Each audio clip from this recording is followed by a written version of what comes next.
ام سلمہ رضی اللہ تعالیٰ عنہ اپنا کی واقعہ خود بیان کر دیا نہیں، کہہ دیا نے کہ جس وقت میرا خاوند فوت ہویا، نبی مکرم صلی اللہ علیہ وسلم نے فرمایا ام سلمہ انا للہ و انا الیہ راجعون پڑھو،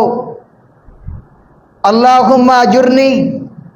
فی مصیبتی و اخلفنی خیرا منہا، اے دعا بھی پڑھو، الہ العالمین مشکل آسان کر دیں گے۔ ام سلمہ رضی اللہ تعالیٰ عنہ فرما دیا نے کہ نبی علیہ الصلوۃ والسلام دی بات مان کے میں انا للہ بھی پڑھیا، اللہم اجرنی فی مصیبتی بھی پڑھیا، اور میں دل دے اندر یہ بات کہہ رہی سا کہ میرے شوہر ابو سلمہ جیسا کوئی انسان اللہ نے اس دنیا دے اندر پیدا کیتا ہی نہیں ہے، میرے شوہر تو اچھا انسان اس دنیا دے اندر اللہ نے پیدا ہی نہیں فرمایا، تو پھر نبی دی دعا پڑھ کے میں نوں نعم البدل کس طرح ملے گا؟ ابو سلمہ تو اچھا انسان تو اللہ نے پیدا نہیں کیتا، کہہ دیا نے میں دعا پڑھ رہی ہاں، نبی علیہ الصلوۃ والسلام دی بات مان کے ذکر تو کر رہی ہاں، لیکن میرے دل دے اندر یہ خیالات چل رہے نہیں کہ ابو سلمہ تو اچھا کوئی انسان نہیں گئے،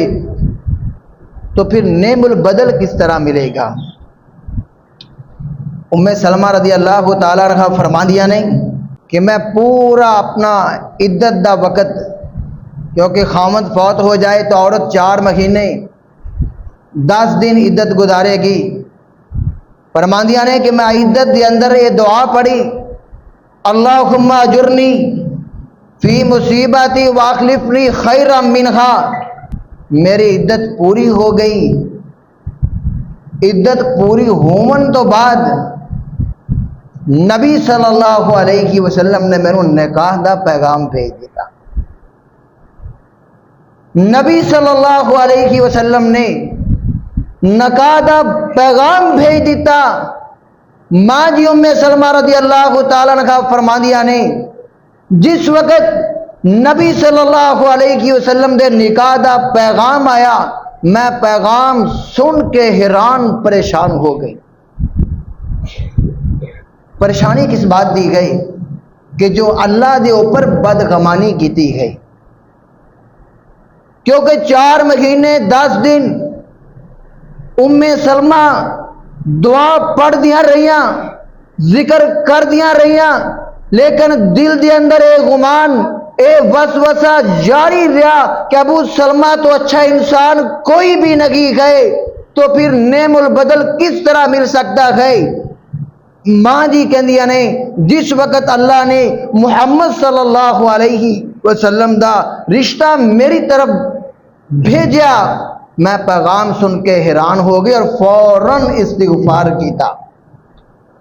ابو سلمہ جتنے بھی اچھے ہوں گے پر میرے نبی تو اچھے تو نہیں ہو سکتے، اس تو اچھا رشتہ پوری کائنات کے اندر موجود ہی نہیں گئے۔ تو میرے عزیز بھائیو، نبی نے بہت بڑا وظیفہ دیتا ہے کہ انسان کو کوئی بھی پریشانی آ جائے، کوئی بھی تکلیف آ جائے، اگر زندگی ہے تو سمجھ لو تکلیفہ ضرور آن گیاں، اگر زندہ جے تو پریشانیاں آن گیاں، اگر زندہ جے تو مصیبتہ بھی آن گیاں، بیماریاں بھی آن گیاں، تکلیفہ بھی آن گیاں، کاروبار اندر نقصان بھی ہوئے گا، فائدہ بھی ہوئے گا، دکان زیادہ بھی چلے گی، کم بھی چلے گی، اولاد سے حجاب بھی ہوئے گی، بیمار بھی ہوئے گی، بس انسان زندگی دے اندر ایک کام نہ کرے کہ صبر دا دامن کبھی بھی نہ چھوڑے، صبر نہ چھوڑے، جیسی مرضی تکلیف آئے، جیسی مرضی بیماری آئے، جتنا مرضی نقصان ہوئے، جو انسان صبر دا دامن نہیں چھوڑے گا کوئی تکلیف اس انسان نو پریشان نہیں کر سکے گی۔ پریشان کون ہوئے گا؟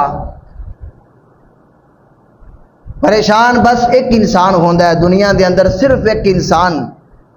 جو ہمت ہار جائے، جو ہمت ہار جائے،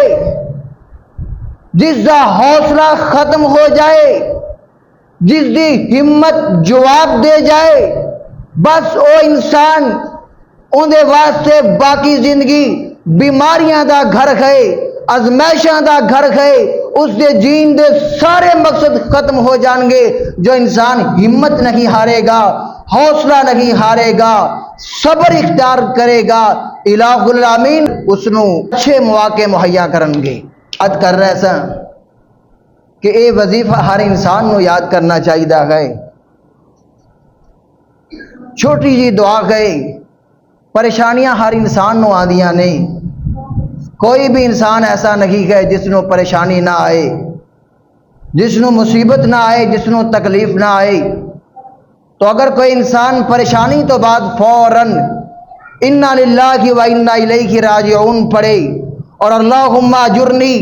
فی مصیبتی اے کلمات کہے، اے دعا پڑھے، الہ العالمین اس کی پریشانی دا ایسا نعم البدل عطا فرمان گے کہ انسان دے وہم و گمان دے اندر بھی نہیں ہوئے گا۔